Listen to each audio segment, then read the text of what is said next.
Welcome to the 40 Ounce Podcast with Steve and Joe. Here are your hosts, Steve and Joe. Hi guys, my name's Steve, This is Joe. and this is the 40 Ounce Podcast.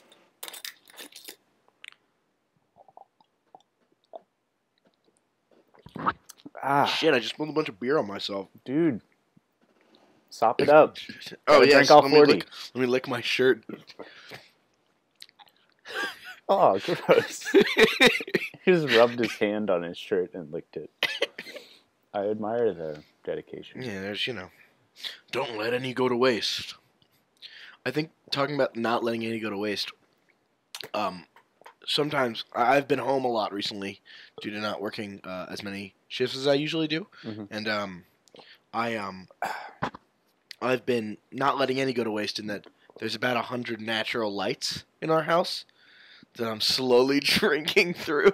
Oh, I thought you meant like sources of light coming into the house. Natty lights. And then I imagined you like bathing in sunlight on each of the windows. It's like I Like don't get a kitty outside cat. much, so I just make sure I stand near each source of natural light for at least 10 minutes a day. You don't want to let it go to waste. Exactly. Wait, why are you just like slowly drinking Natty Lights? I like beer a lot, So, and often our Brita is unfilled, and our sink is too full to get the Brita under the nozzle sometimes, so it's hard to fill it to get water, Oh, and I'm jeez. thirsty. So That just sounds really gross. it's either Natty Light that's really cold or flat soda. Or tap water, I guess. No, you can't get anything under the nozzle of the sink. Well, I saw one of your roommates. I don't know whose solution to the problem is. There's the upstairs bathroom. There's a 64-ounce Gatorade next to the sink. It's like half filled. It's so confusing. With Gatorade, it's filled with half filled with like red fruit punch. That's Gatorade. that's what he uses to brush his teeth. Ugh. It's so that he can't tell how badly his gums are bleeding. Oh man. Bleeding gums, Murphy. So it's called the 40 Ounce Podcast, and we drink 40s. Yes. Every time I try to describe this to someone who doesn't know both of us, they just start going off about 40s and how interested. They're like, oh, have you ever done Edward 40 hands? Or like, oh, what 40s do you drink? Like 40s. I'm not interested in 40s at all. Like, this is just it's like a very Right, it's a vehicle. It's literally Very- just a device. thin excuse just to do a podcast. Right. I mean, it's like, it's a unique concept. But I mean, Right.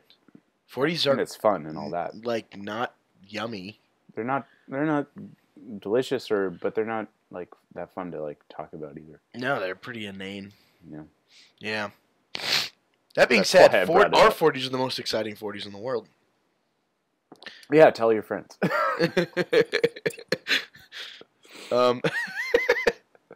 So I actually have a nice little row of bottles I'm building in my room. Thinking of like doing something cool with them, making some of that bottle sand art. Yeah. Thinking of doing some of You those. could do ships in a bottle. You could do fat ass, big ass ships in those. Fat ass bitches. Hey, while we're drinking 40s.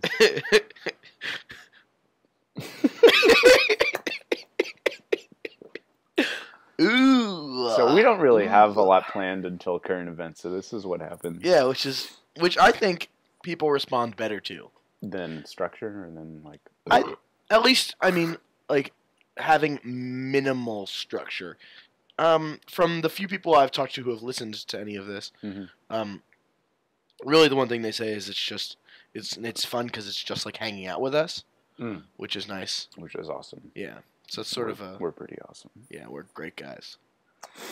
Yeah, I don't know. The whole art in a 40 bottle, I don't know if that'll really work out. What do you mean it won't work out? I don't know. Like it won't work out from a? It's incongruous, that's all. Oh, okay. I don't know how to do those things with where you build a ship inside a bottle, where it's like collapsible and you like have like a hook that it pops it open, right? Oh, that's how it works? Yeah. I thought they made the bottle around the ship. No. I used to think that, though. I mean, that's a fair assumption. There's so many things like that, like I have no idea how cranes work. Cranes?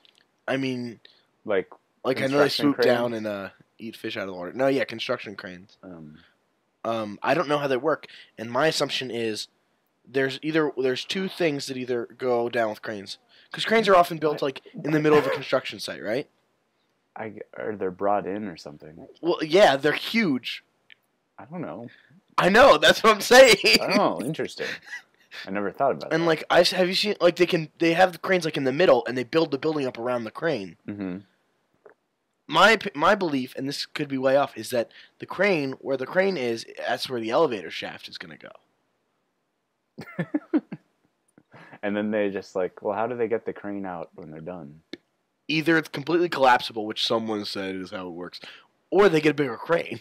Oh. And just bigger and bigger cranes to solve the crane problem. Right, and I think they do this in like the 25th hour that no one else except people in the construction business knows there. Because we don't know about it.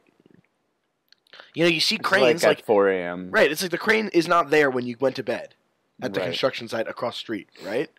Then you wake up the next morning and there's like 3 cranes. And then also when it leaves, Yeah, it's just gone. You never notice. you do notice the even bigger crane that's in its place. You do notice that there's the biggest crane you've ever seen hanging out on your front porch. There's one mega crane for the whole eastern seaboard to get rid of all the tertiary cranes that Right. take care of the secondary Exactly. cranes. Interesting. I thought you meant like how did they like physically worked. No. Okay. I get that. Okay, Ish. good. Well, you know, they're like they lift things up and stuff. Right. Right. Okay. Yeah. So yeah, that's one of my big questions. Life questions. Yeah, I've tried Wikipediaing it and like It's hard to phrase. I bet. and it's hard to like. There's no straight answer. Like if you Wikipedia construction crane, it'll give you this page on like the history of construction cranes, and there's like people have been Very using dry. cranes for a very long time, Right. and it's like I No, don't but know. but how do they? Yeah, it's impossible. Mm-hmm.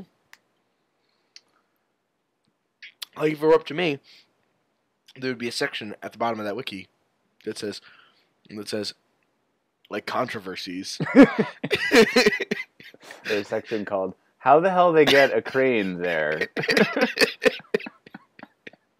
You're like, oh, perfect. I'm like, oh, this is exactly what I was looking for. Thank you. Yeah, I mean, usually Wikipedia is really good.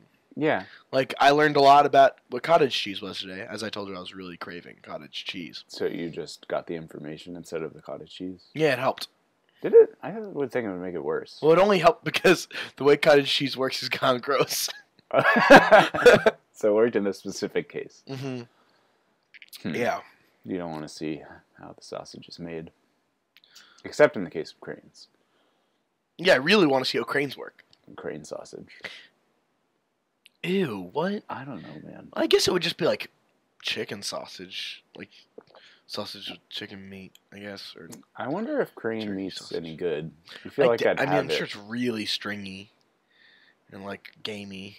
I guess. It's like, I've never, they how like pigeon is occasionally like a fancy food. Yeah, just sort of like fuck with Squab, us. they call it squab. Yeah, it's bullshit. Yeah, what is that? I don't know. That's some guy being like, I'm not going to spend a lot of money on this meal that I'm going to sell for a lot of money. It's culinary trolling. Yeah, I think.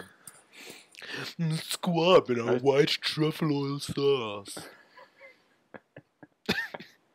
You guys should have seen the way Steve's mouth moved when he did that. It was entrancing. Yeah. But speaking of ships in a bottle, when we moved my couch into my tiny basement apartment, I used that line describing what it looks like, my couch looks like inside my basement now, like a ship in a bottle. Yeah. So basically everyone I talked to about it got a laugh every single time. Yeah, nice. I was really happy. That's good. That's weird. It's like, because it's not that It funny, was but it's like a universal, universally. Yeah.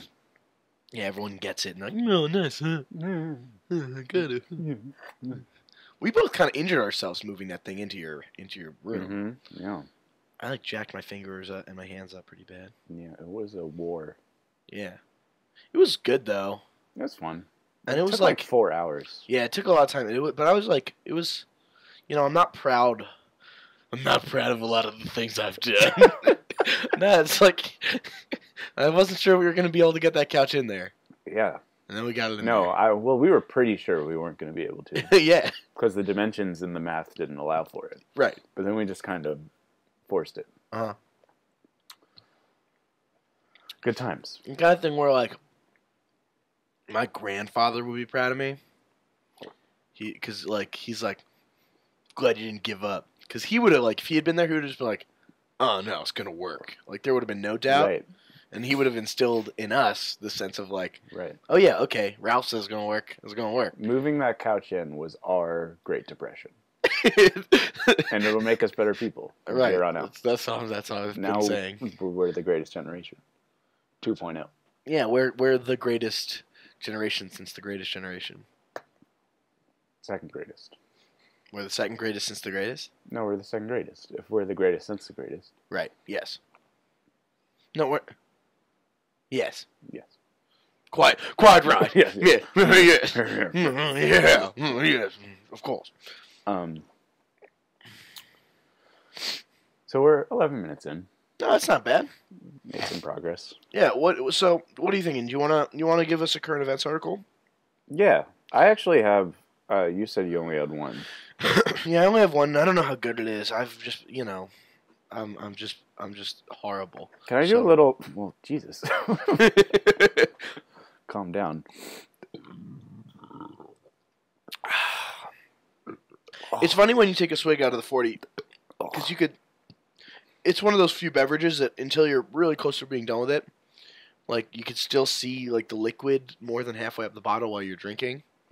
Like you can watch it like while you're physically. Right. And you and like you look as you're like pulling it away from your mouth, and like nothing has changed. Yeah. And you're like, oh, damn it. I know. It's like you can't see the progress. Yeah, it's one of those. Like global warming. Yeah. Anyway, I'm going to do a little teaser taste test article here. Okay. And then we can move on. Gross, dude. Who burps? Ugh. Yeah, let's hear it. Let's hear it. So there's this new thing. This was yesterday. They discovered a T-Rex relative. Okay. That was feathered. Huh. It's the largest feathered animal ever. But I thought this was funny because BBC. I'm just always making fun of copywriters or people who have to write like just like the shitty wire news stories for right. like small errors. But it says the first line says a newly described relative of Tyrannosaurus rex is the largest known feathered animal, living or extinct. Well, like of course. Like, what living animal would be in the running against a T-Rex right. relative? Yeah, it's what is the emu or whatever? You know, like what I think the biggest feathered animal probably alive is the condor is probably it. I think. No, it's one of the turkey vultures. No, it's one of the walking ones. Oh, like a fucking ostrich. Emu, yeah, or an ostrich. I think the ostrich is the biggest. But it's like, why?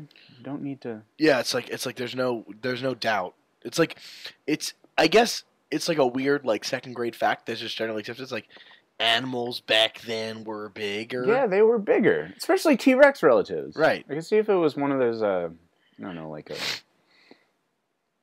tiny bird reptile. Right. It's like relative of like the domesticated chicken. Right. They're saying was the biggest feathered animal living or extinct. And so like, that would be crazy. Like nuts. You're picturing this like massive but it's a fucking chicken. T-Rex. Right, like you're picturing a giant dinosaur with feathers on its head. Right. Which is actually their artist rendering is exactly that. They weren't even trying. It looks like it's wearing like a parachute pants of feathers. That's awesome. These sorts of artist renderings just make me believe that scientists are just because they have these fossil fragments and they make up entire histories of species. Just because that's the best I got. Well, yeah, and I'm sure there's a little bit to it. Right, but it's kind of bullshit. Right, I imagine it's such a like shot in the dark. And it gets a pass because it's so fucking awesome. Right, because it's like no one cares if they fuck up because it's like that looks like an awesome dinosaur. Right, cool imagination. And thank you guys. for saying that was once real. Yeah.